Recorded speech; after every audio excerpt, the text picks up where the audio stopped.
made an X about his courtesy visit to the Honorable Minister of Aviation and Aerospace Development, Mr. Festus Keyamo, SAN, in Abuja, where he said they had a productive discussion on the proposed Edo Air initiative, a strategic step aimed at strengthening the state's aviation ecosystem, boosting economic activities, enhancing tourism, and of course improving connectivity within Edo State and beyond. Now the governor said the initiative aligns with their broader vision of driving growth, attracting investment, and positioning Edo State as a competitive destination for business and leisure. Here's what the governor said. So you will hear good news.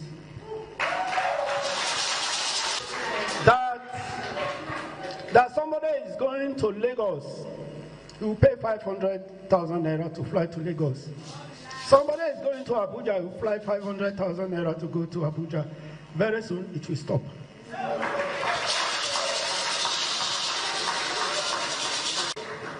Edo Air will surface.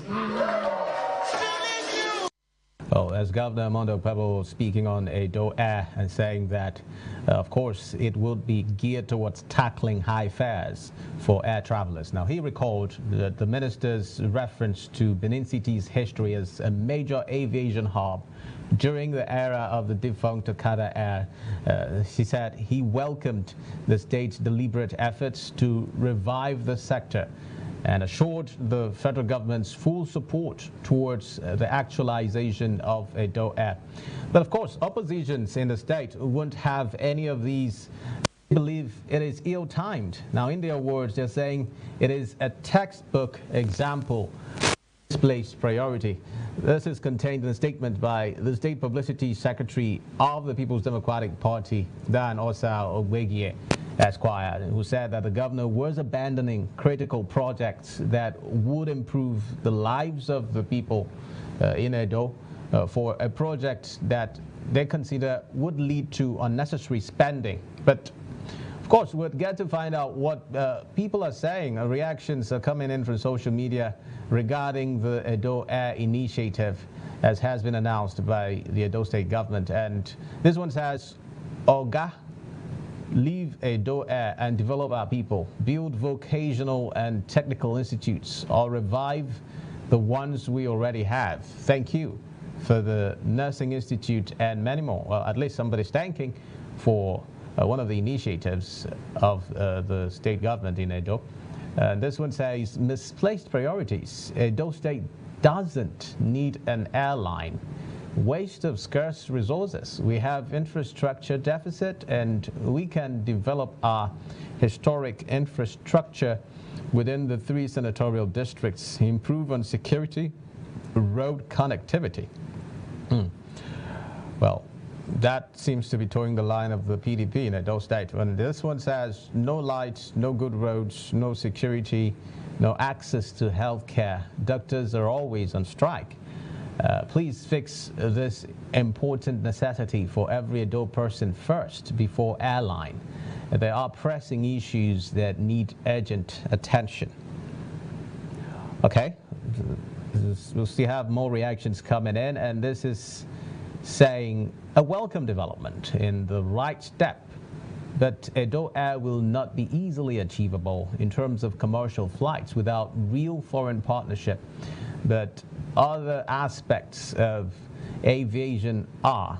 I would like to key in and open my little knowledge to its full actualization. Well, the concerns of this particular poster, of course, been addressed. Of course, it was mentioned that there were South African investors who are willing to partner with the Edo State government, and we'll be seeing how that would unfold. And this is saying, my dear governor, there are better investment options you can take to make better impact.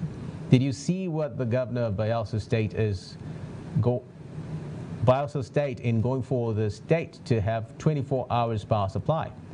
Yeah, you can do similar thing to at least have Benin and environs have 24 hours power supply. That is concerned about electricity there, but then there are some people who still believe that it is a smart move in the smart direction, especially when you're borrowing examples of fields from states who have been able to actually succeed in owning their own private airline. Now, examples have been given. A typical example is Akwa Ibom State with the Ibom Air Initiative, which have, of course, been commended across Niger Delta states and across the country as well. So it is only natural that states of the Federation would, want to toe that line of success. But then we also have examples like from Bayelsa State. We also have Enugu State as an example of states that have recently commenced their own airlines. And this is the initiative that the Edo State governor feels the Edo State people need. But then the PDP say, hey, come on.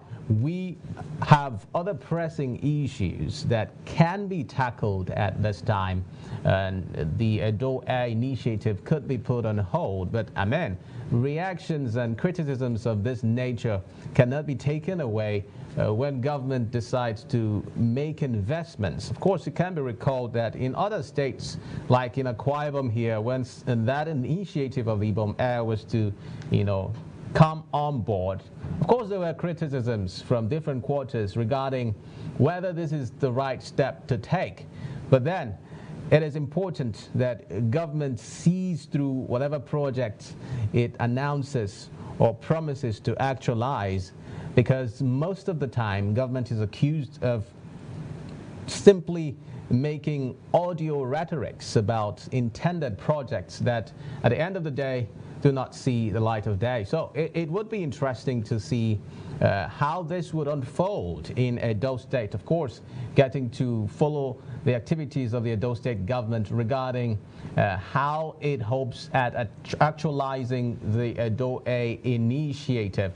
And of course, in the coming days, it will be interesting to know what partnerships would be part of this particular initiative and the different steps that the state government is willing to take as more information trickle in regarding the Edo Air Initiative. But quickly, let's take you to Rivers State, where there is an update regarding the by-elections coming in Rivers State. And we have this information from INEC telling us that, of course, the Independent National Electoral Commission, INEC, in line with Section 28, subsection 3 of the Electoral Act 2022, hereby informs the public that by-elections shall be conducted into 2 state constituencies, namely Harada East 2 and Kana 2 state constituencies of Rivers State,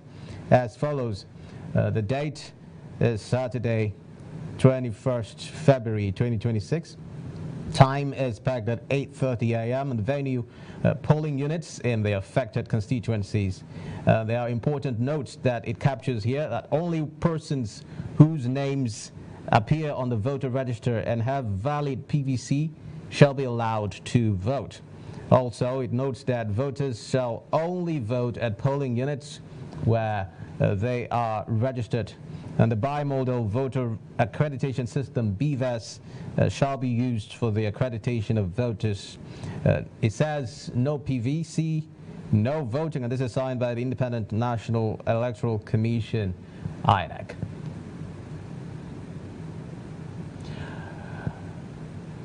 Of course, it will be interesting how that one will pan out in Rivers State, even amidst the other issues of governance that have bedeviled the progress in Rivers State. Of course, you know the back and forth between the executive and the legislature in the state has left a lot to decide, and with many reactions coming in regarding Rivers State and how it has been at the forefront of political mishappenings in the country.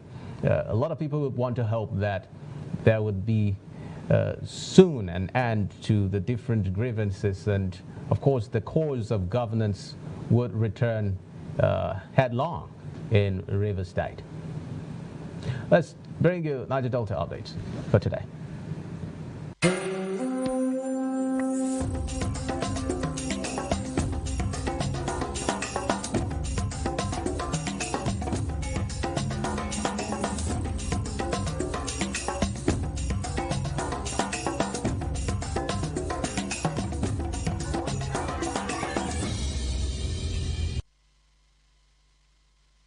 Niger Delta updates as the 2026 Unified Tertiary Matriculation Examination UTME registration begins nationwide. Candidates seeking admission into tertiary institutions have been advised to ensure accurate and honest registration. Now, this position was made known in Akwa Ibom State by the JAMB coordinator, Mrs. Grace Olima William, who cautioned candidates against patronizing unapproved cyber cafes for their registration. Now, ADBN correspondent Emmanuel Silas tells us more on this. In Akwa Ibom State, the coordinator of the Joint Admission and Matriculation Board, JAMB, Mrs. Grace Olima William, cautioned candidates against patronizing unapproved cyber cafes for the registration exercise. Mrs. Olima William stressed that only JAMB accredited CBT centers are authorized to carry out the registration process. According to her, candidates who engage the services of unapproved cyber cafes risk errors in their registration and possible disqualification.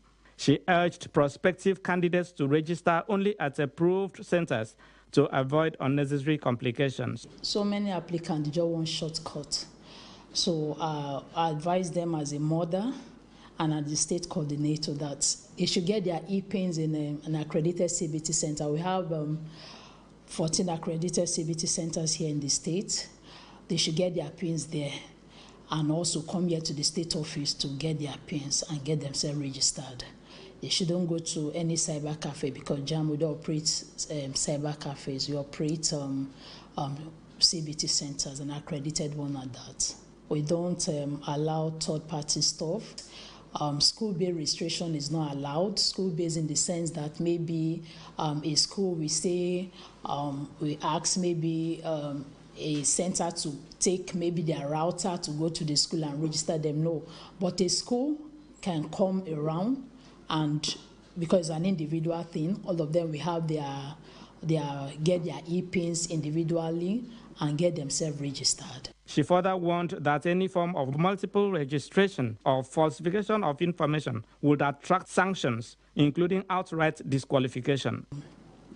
Your NIN number, that is the 11 digits of your NIN number, then you send it to 55019, you should now get your profile code. That is the thing that tied you, that is how pulled down your information from your NIN to JAMB. So everything that you have, because first and foremost, you must register at NIN. So we believe that you would have gotten everything correctly, your name, your date of birth, local government, and everything. You would have sorted that one out with NIN. Because when you pull that 10-digit number, the profile code, most times it's difficult to change. So we always advise candidates to get that done before coming down here. Some candidates who turned up early for the exercise expressed confidence in the process and called on fellow applicants to comply strictly with JAMB guidelines. I am here in JAMB office, yes, to get a form there. And I've seen a lot of people sitting down, but I'm hopeful that I'll get the form by the end of the day. I want to study nursing science. I want to be a nurse, so I'm hopeful that God will grant my heart desires. Parents accompanying their words also commended JAMB for the orderly conduct of the exercise, urging candidates to take the examination seriously. So I'm saying that for every child who is in school, read. Even when you succeed and enter the university, no secret. If you don't read, you will not pass. JAMB says the CBT registration will run for several weeks, after which candidates will sit for the UTME as scheduled. Emmanuel Silas. Managing Director of the Niger Delta Development Commission, NDDC, Dr. Samuel Obuku, says that the Commission's processes will be fully automated by the end of the first quarter of this year. Obuku now announced this during the mandatory Continuous Procurement Capacity Development Training Program organized by the Bureau of Public Procurement, BPP, at the PTDF Center for Skills Development in Port Harcourt. Well, according to the managing director, the NDDC had commenced implementation of a new governance advisory service to ensure accountability and transparency in service delivery. He noted that the NDDC had 35 BPP certified procurement professionals in the Commission's procurement unit, trying in various ways to train its staff on procurement processes. Going digital and being automated is part of federal government policy, and for us, in compliance with the federal government policy, we're working very hard that at least between now and March, all our departments and directors should be automated. And in addition to that, we also want to train all our staff to be IT savvy and compliant, so that they can also comply with the new policy of government. Because we know that going digital is also going to aid in accountability and probity. Because when files are always carried, that is where corruption always comes in. But once things are digital, it is also easier for people outside to also check what the institution is doing. And for us, that is transparency. So I think we just want to fully comply to federal government policy. We are here to introduce officers in the public sector to the rudiments of public procurement. We've seen over the years that people are practicing procurement in their various offices, but they've not understood the principles and the organization of procurement. That was why the World Bank report, like we heard earlier on, showed that projects have been abandoned, sometimes overinflated. Due to that, government legislated the Public Procurement Act, and since 2007, like we heard, we've been undertaking trainings to bring up to speed procurement officers who are handling procurement at their various institutions. So this is just one of the several capacity building initiatives where all government officers are mandated to send in their officers to come and learn practically and based on knowledge for them to improve their work when they get back to their offices. Well, moving on now, Pipeline Infrastructure Niger Limited, PINL, has intensified engagements with oil-producing communities as the federal government pushes towards a daily crude oil output of 2.5 million barrels per day. The company's general manager for community and stakeholder relations, Apos Meze, led consultations with traditional rulers and youth leaders across communities, along with the Trans-Niger pipeline route in Port Harcourt and parts of Bayelsa State. Here's ADBN Niger Delta correspondent Dubozibe Reid with more. Towards the end of last year, community hosting the Trans-Niger pipeline pledged their commitment to maintaining a zero-infraction environment under the surveillance of Pipeline Infrastructure Nigeria Limited.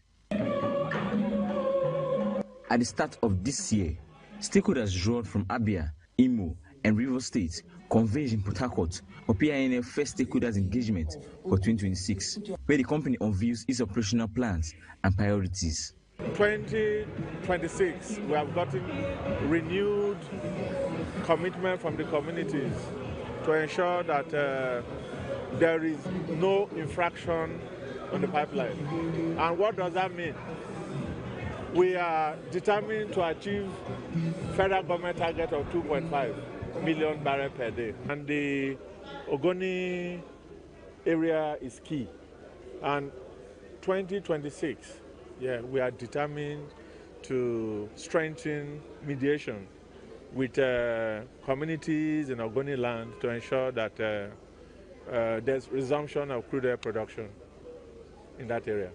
Discussions at the meeting focused on strengthening existing strategy to sustain zero infraction on the pipeline, with traditional rulers and youth leaders reaffirming their support for the federal government's crude oil production targets. Relating what pipeline infrastructure is doing to the discussions about resumption of oil and gas exploration in Ogoni land. So as Ogoni people, we are ready to collaborate with them peacefully to ensure that the resumption take place is earnest and to the benefit of all and sundry. Other communities that pipeline did not transverse in their communities. With the effort of Dr. Akos, we were able to even merge them. Sometimes you might be the one having this benefit, and you forget that other communities that doesn't have can be a threat to you. So he has been able to go that extra mile to assist and do that. But so far, I watched the pipeline infrastructure limited, especially in my own domain. There will not be any such. I think I want to give them kudos for that. PINL also disclosed that bank account verification is currently underway ahead of its fund disbursement, following the successful registration of more than 2,000 beneficiaries under its Women Empowerment Initiative. The company assured that payments will begin immediately after the verification of the exercise is concluded. The boys bear read. That's size of Niger Delta updates. We'll take a breath there, and our focus of the day will take us to the National Orientation Agency, who would be giving us insights to its activities recently in Akwa Ibom State, and of course how these naturally resonate with the people and nationally. Let's stay tuned.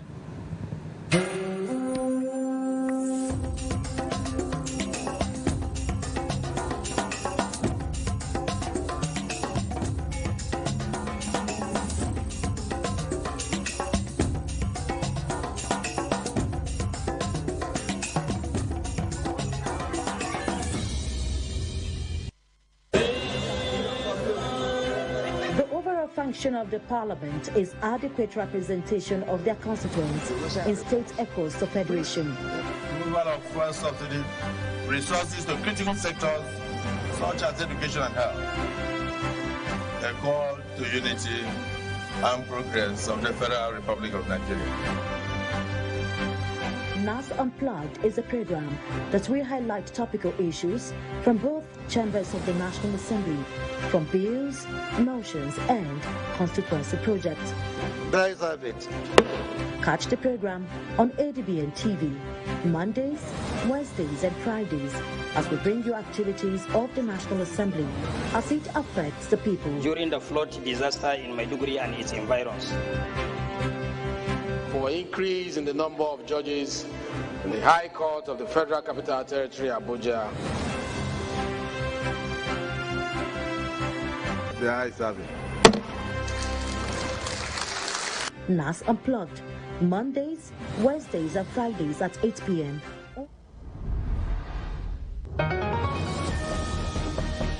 Step into the heartbeat of the world where news meets real talk.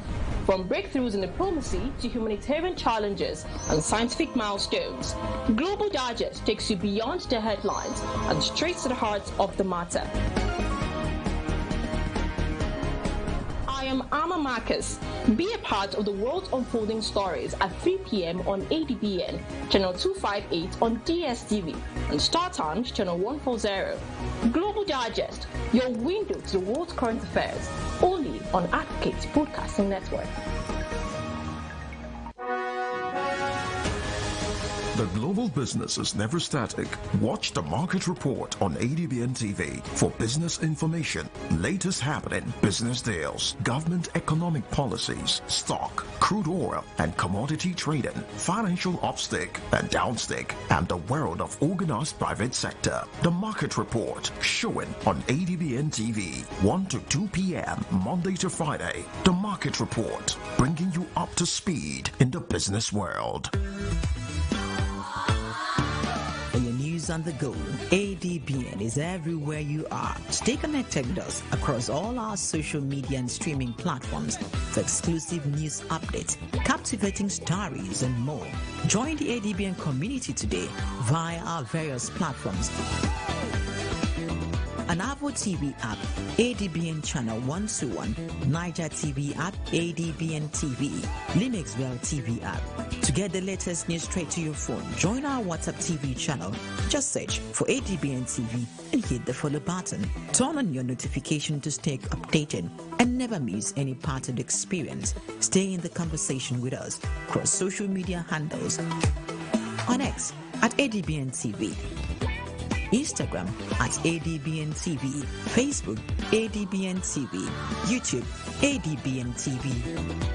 Keep visiting our website on www.adbntv.com. Watch us live anytime, anywhere. ADBN TV, a part of you.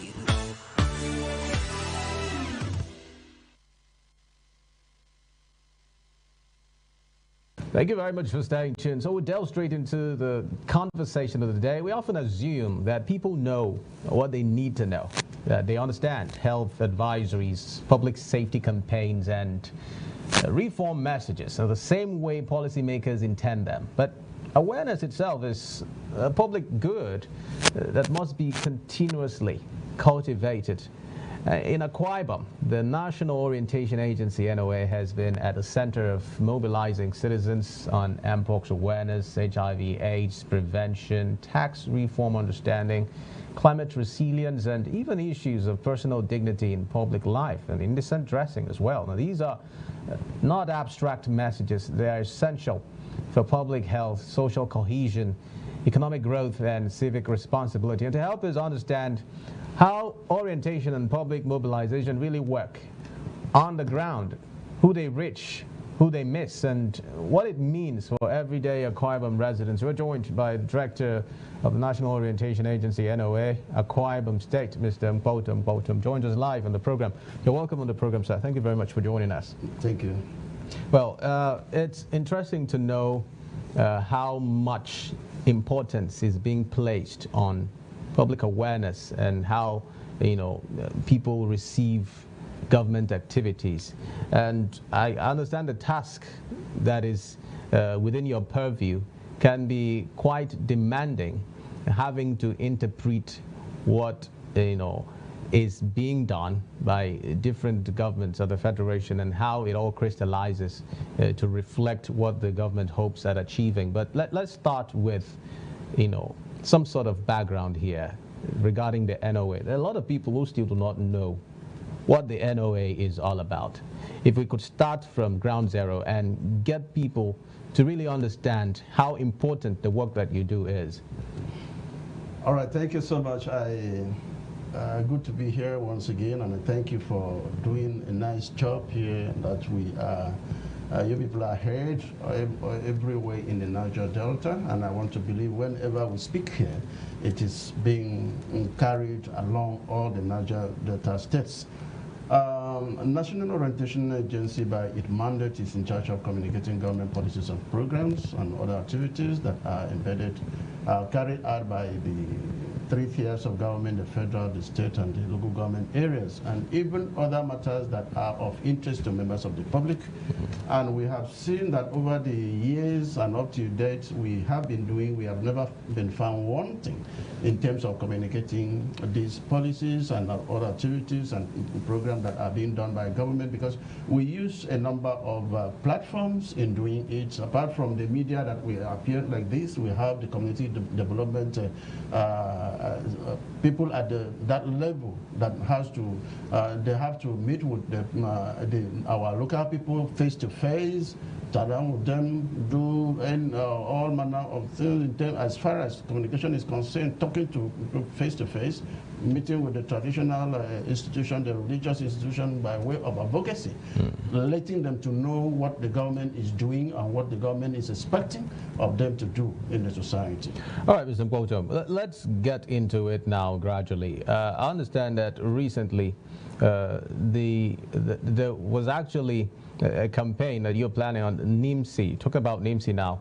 Bring us some insight into what that is all about, especially considering how many people are still having issues with getting their ID cards. People still complain that they've not been able to act, even after registering since 2014. I still have people who are complaining about that particular reality. How does this campaign hope at addressing some of these issues? Right, okay, thank you so much. I know the National Identity Management Commission, we know it as NIMSI, that produces NIN number, national identity number, to individual, to people that belongs to Nigeria. they have been doing their job actually, but there appears some mix-up. This mix-up, we cannot actually apportion blame to either the organization itself, and we cannot say it to the citizens who goes there to do the registration. But we want to say there is a mix-up in between them, in that what we mean by mix-up here is that either they don't provide authentic information as when required, or this information are misplaced in the process of registration. So that had been a lot of challenges that we have over the years. But what we know is that the NIMC, National Identity Card of all Nigerians, is very, very important, and it is a measure, it is an instrument that you can be identified as a genuine Nigerian citizen. So because when we are talking about a real Nigerian citizen, we are talking about somebody can comply with the government directives and abide and be able to identify with any given project of such. So NIMC in Akwa Ibom that I know very well, I've just finished, I've just interacted with the director of that agency, and he told me that there are some changes that I'm going to embark on right now as we speak. And that what they are going to know, because from the document they showed to me, is that the government, the federal government, has given them a task to make sure in a very, they are given a time frame to make sure that over 70% of Nigerians are registered as real Nigerians, meaning they will have to move from ward to ward. Effective February, this first week of February that we are entering. So the staff of the NIMC will have to move from ward to ward to ensure that the unregistered people are registered. And then we, on our own, we are working with them hand to hand, in that we want to make sure that the people who are not aware of these government policies are meant to be familiar with, and the essence is not about the tax. We are not, the government is not doing this NIMC to know the total number of people that will pay tax to them. No. It is meant to identify you as a Nigerian and for you to benefit thereof from being a Nigerian. And but why do we still have such a large margin of people who haven't still registered for NIMC? I understand that this program goes way back, many years back, and by now we're still having that large number of people. Talking about the statistics, is it that the work of the orientation agency is harder than it appears in terms of getting through to people and to get them to understand how important it is to actually be registered and, of course, known as legitimate citizens of the country? Well, okay, thank you so much. But what we know, the gap may not be as wide as you think, but we are not going to debunk the situation that we still have a large number of Nigerians yet to register as a Nigerian, because people still have this individual perception that they are doing their own job, that nothing concerns them. They politicize everything that it meant for the society, for the development of the society. So people, you can even ask somebody, please come and say, register for what? How much are you paying me to register? In fact, this is some of the things that we are passing through. That when you talk to people, group of people, say, learn well. What is the meaning of learn well? Give us the money before we can do the government thing that we are doing. So these are some of the things that we are not very comfortable with. But what the National Orientation Agency does is that we are not relaxing. We continue to educate and create the necessary awareness, even as because even as I'm speaking now, we are combining three things to make sure that we reach out to the public. And as we discuss, I will tell you all. And one of them is this NIMC that we are talking. And the NIMC are prepared now to go deep down the route to get to, because we've now told them this is no more the office matter. Let us go down to the local government areas. Let us go back to the villages, communities, where we carry the instrument and see how the people can be taught to there, and then let them go. Because many of them speak of the transportation. Many of them speak of the location of where they can come to do this registration. So because of these challenges that they have so far enumerated, so we are now saying, okay, let us come to your own house and see how we can identify with you, so that you can now accept our own idea of registering with the government. All right, Mr. Mbotem, earlier I had also mentioned to you regarding one of the challenges that people have spoken about, which is, of course, accessing the permanent ID card that the NIMSI had promised Nigerians. Some people as far back as 2014 registered, and they did not get that permanent ID card, which is of course could pose as one of the reasons people are discouraged to actually get that registration done. Yes, you said you spoke with the state coordinator recently. Yes. I'm sure this should be one of the issues that you mentioned or he spoke about. Yes, we have. That is what we have said now. I have said, remember, and for those people who are doing it of recent, in the past 1 or 2 years, they don't have problem. They don't have problem, except those people in the past, because I have personally met so many of them. They said, oh, when they came, I did not know this is how it was going to be. I just mentioned 20 years. Whereas he was more than 50. Now for him to change back and get the appropriate years, government has put, but what the government has done now is that there are some measures which you can change those, you can make corrections online. So that after making those corrections online, you just come to the office and do the thumb printing to authenticate that you are the person, and then you get the other thing. So these are some of the mix-up that we are having. And we are believing that when you can comply, it's going to be okay. Is it also possible that going on the NIMSI website, you can actually get to print out your authentic ID card? You can do it. You can do it. Just get to because guidelines are given on the website. How you can know it is not without. There's a fee attached to it. There's a fee attached to it, but not much. All right. Well, let's talk about another very important issue now. A way of giving people some awareness regarding the new wave of the tax reforms. I'm sure this also falls within your purview to create the necessary awareness. A lot of people have expressed fear because they distrust the system. They are wondering why they are paying tax where the government is not doing its own quota or fulfilling its promises, talking about infrastructure and the basic amenities that people would really indeed want to have. Of course, the government has expressed its reasons and how important this tax reforms is as being as a result of getting sure that it's able to plug those loopholes, those leakages that cause the government from being able to actually meet up its tax remittances. Bring us some insights regarding the work of the NOA, talking about awareness creation now, and getting citizens to truly understand what the tax reforms is all about and why it is important for every citizen. Thank you so much. I know when somebody mentioned tax, even in the olden days, somebody will run into the bush. So they will not pay tax.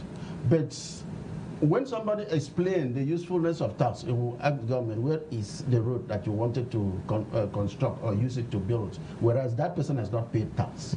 He had already run away.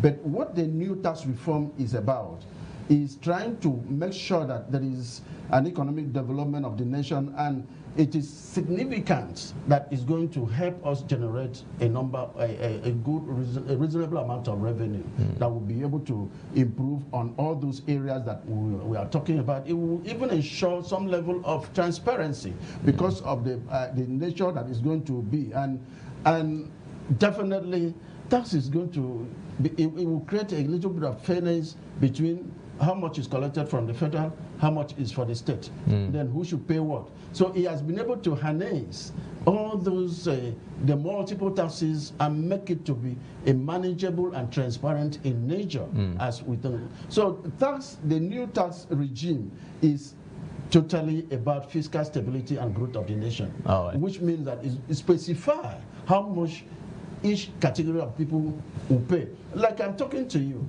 my salary may not be up to 800,000, and I cannot pay tax. So you can see that this tax issue favors especially the low-income earners more than those people that earn so much. Because if you have 800,000 naira at the end of the month, you cannot pay it. You can't pay tax. And if you are running a small business enterprise, like the tax regime has favored them, apart from granting them that period of free holiday, tax holiday, what they used to call tax holiday, a period of about 3-4 years that they can operate without being taxed. But if you cannot make at the end of the year your total gain in the year, profit for the year, is not above 120 million naira, so you are not going to be taxed. Well, let's talk about some of the misconceptions that have come in. Some people are expressing fear that this whole tax regime could be geared towards deducting monies from their bank accounts and all of that. These are some of the feelers that we've gotten across the country regarding how this is going to be implemented. Is this true? Are people's money is going to be deducted from their accounts? Let me laugh first and tell our people that the government is going to deduct your money in the name of tax from the bank is false. It's a total misconception, and somebody, no good Nigerian should take that for any reason. Tax cannot, nobody has the authority over the money that you have. Government will have its own monitors. There are certain amount of money that you can, that when seen in your account, that it could be assessed, and a certain percentage could be taken from there. So nobody's money can just be taxed simply because you put so much in your, the money is there in nobody. So what you are saying to my people, it is not true. All right. Well, one of the campaigns that you've embarked upon recently has been the Mpox awareness campaign. And so much information has gone into getting people to understand the nature of the disease and why it is important that people take safety measures to ensure that they don't get susceptible. There were some statistics provided regarding how susceptible a choir bomb is, talking about the Mpox. If you could bring some awareness around that particular issue and why it is important that people take care and, you know, get to really focus on health practices that are indeed beneficial towards preventing the Mpox scourge.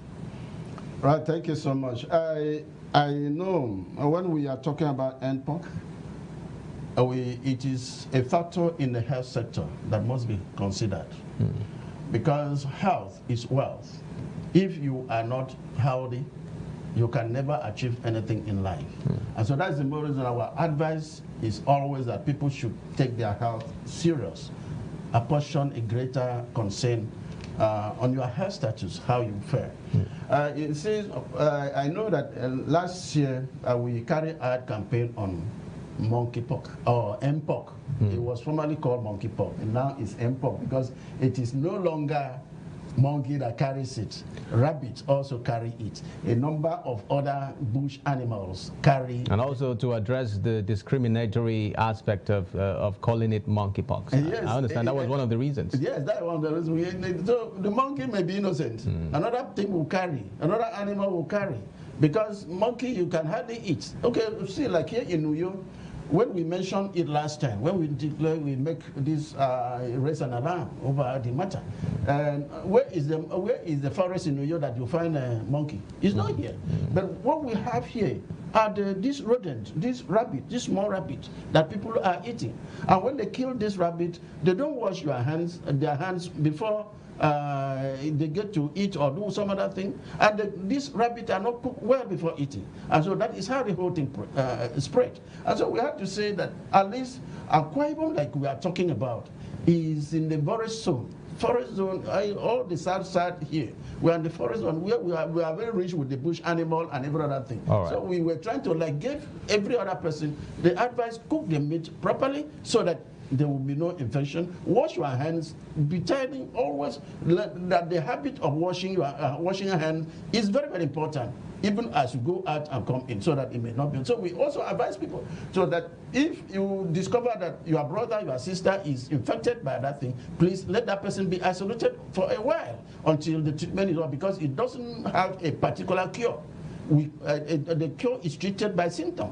All right. Mr. Waldo, we need to really run and race alongside the time because there's still a lot we need to address. We're talking about the INEC registration for PVCs and how much work has gone into that. We understand that in Akwa Ibom State, Akwa Ibom recorded over 76,000 successful voter registrations within August and December 2025. And of course, there's this other announcement on over 1,600 voters registered between January 5, 2026 and January 10, 2026. But then let's talk about INEC now and the PVC registrations. You think that we've done enough regarding getting people to truly take this registration process seriously? Have we achieved much, or there's still a lot of ground to cover? Well, to an individual, let me say, INEC in Akwa Ibom has done their bit. They have tried all they could do to make sure that all the Akwa Ibom people are registered to make sure in the present exercise that we are on now. So, but that is not good enough. Not good enough, not on the part of the INEC officials, because the INEC people are always there. If you look at the daily charts that they used to release, I used to have it every day as the entire registration, local government by local government in this state. I discovered that these people, the INEC staff, are very committed, but our people refuse to go out for this registration. Not that they don't know, but they qualify it to be political matter.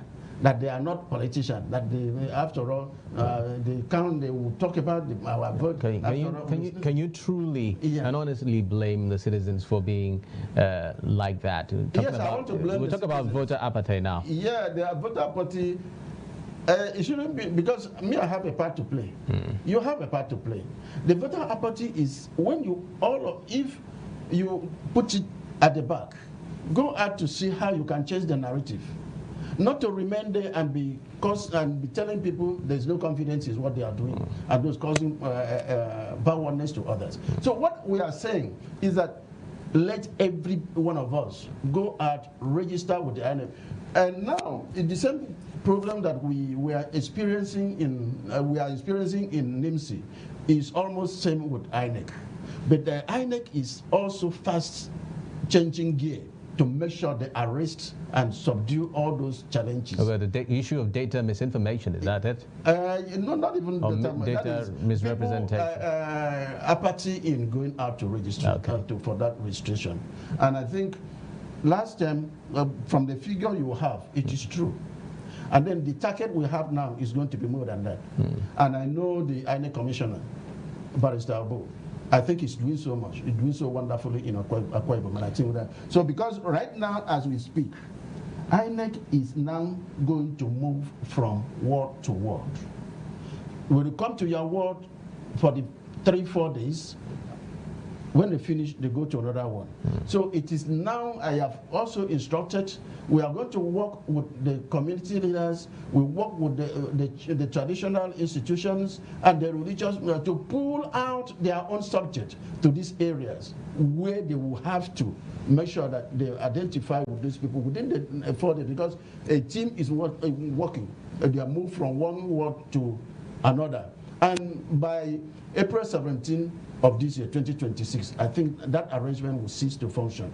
And then we'll go back to the office to appraise what we have done. So that is what the INEC is doing, to arrest this situation of apathy, whereby people refuse to go out and complain, transport, complain, politician, because everybody is waiting for politicians to come and carry them to do that. Mr. Bolton, there are still two things I'd like you to address before we call it a day, and one of them is the issue of indecent dressing, the campaign that you started, and a lot of tons of reactions have come into that regarding whether this is about cultural identity, is this about morality, is this about public order? What is really the campaign against indecent dressing about? Well, thank you so much. All those terminologies as you are talking about, they are all they come under one folder. One folder of we must maintain our natural value our natural, the culture that we have, the culture of being modest, disciplined, model in the act of dressing. So when you talk about morality, I think it falls in. When you talk about value, how you preserve yourself, you cannot expose all parts of your body for everybody to see. And then you still feel that some other person will value that body again. It will not. Some people are of the opinion that government has more pressing issues to focus the attention on rather than concerning themselves with the issue of indecent dressing. But then, give us any link between indecent dressing and, of course, the development of the society. Is there a link between the two? Yes, there's a link between the two. How people behave, how people dress in a given society depicts or represents the character of the people in that society. Whether those people could be valuable in any way or not.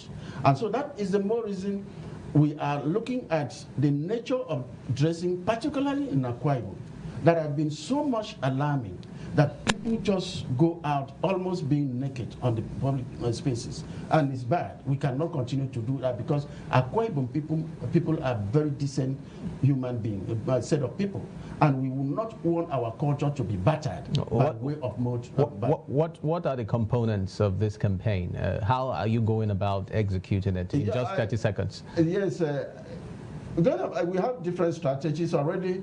After the flag off, we are now getting into media engagement, just like the speaker have been somewhere else before now, still on the media engagement. All my staff in the local government area, on the whole 31 local government areas, they are embarking on advocacy meeting with the traditional institutions, the churches, the community leaders, for them to address the people at that level on the need for parents to look at what their children are wearing to the public spaces, and their wives, not only children, their wives too, and even the young people, the soccer and all those matters. So we've mapped out different strategies to reach the unreached areas. All right, Mr. Mboto, I'd ask this one last question. I wouldn't let you go without answering it. There's this scourge that we've seen in the society recently, and it is linked to scooping fuel. For instance, a truck falls and you see citizens converging with their different containers to scoop fuel, throwing caution to the wind regarding how hazardous such an action could be. And we've seen fatalities happen in the past where people lost their lives because of this same act of scooping fuel. Bring us some insights as regards the work of the NOA on that issue. All right, thank you so much. Thank you. I wish we had more time. Let me also answer by this way that fuel scoping is fast becoming a crime for one to embark on. In that, one, you are not the owner of that fuel.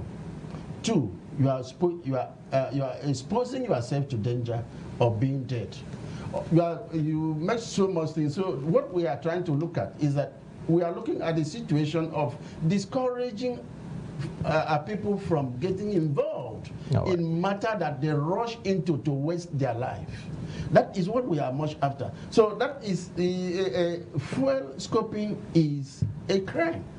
It's a crime. It is a behavior that must be condemned in totality.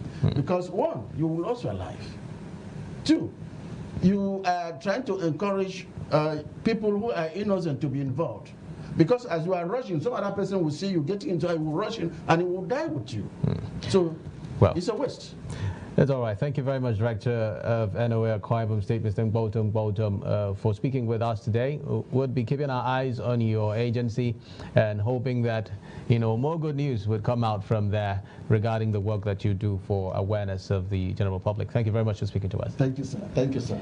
All right, thank you very much for watching. This is the size of Niger Delta Today. My name is Xavier Robert. Will join you again tomorrow for another fresh edition of Niger Delta Today. Bye for now.